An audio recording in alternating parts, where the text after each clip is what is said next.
Jimmy Yama, you go, Yan Jimmy Yama, you. Walking the island of a young and your darky bed jam.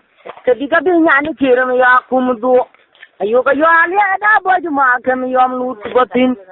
Walk it around, go to winning Yanamicha. Go where man like a boom load. You tongue Jerry Chok your care of a girl over Kuma. Kuma, we're going on. Kujami Jula, Kuma Jula Chudam. Above that jam, then you know on for Yawunda, the gold man, now with it. Body clanging, quite go, body clanging.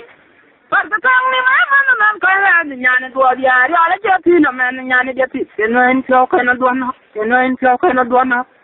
Got the teacher and then will teach all Yamin tool, teach all Jabai tool.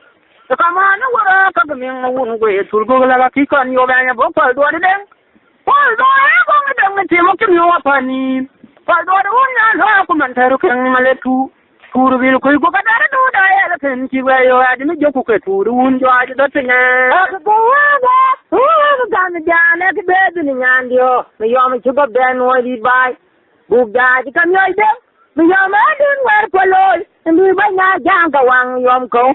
What can you get away? For the jolly, what can you get away, Chanyo? Because you come in the enemy joke. Go where to the Watopani de Ulu.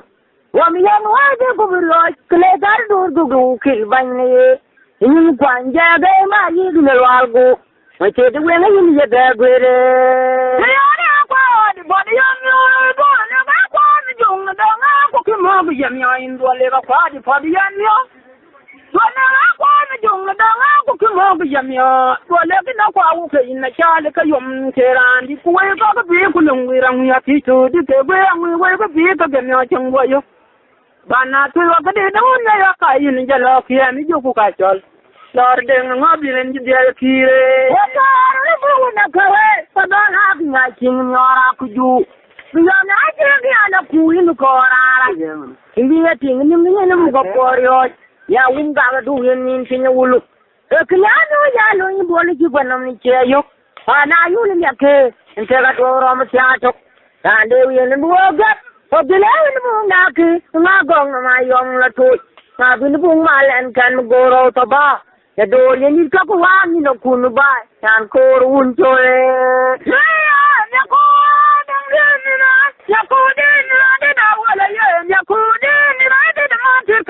Young Tungla could any day. Young Tungla, but what now could any and by them the pay? Yakubana took American reality, but talking quite quick. Together, Yakupan took a Kubana down the boy and Kaya Upan and Yan, Punya went to Yan identity.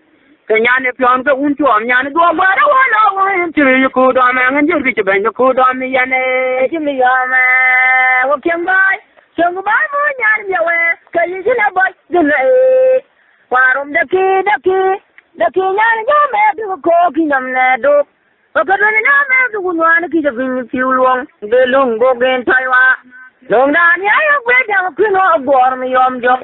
In Yan, we don't get in a long year. On move there, yes, but on your part, then you have been. Say, you're wearing Yan, you go up with the air. You need a million. A boy, and a king. So we need a goodbye to you meet and me, for we meet when a cool. We need a meal, a quiet on the tea, so we need a goodbye to enjoy and know that you young Toby and Collian need you.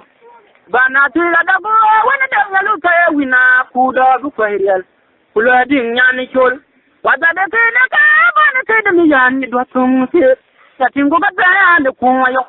It's in again, can me joke there, Did I am the young and young man and a lake of it? What a young man do I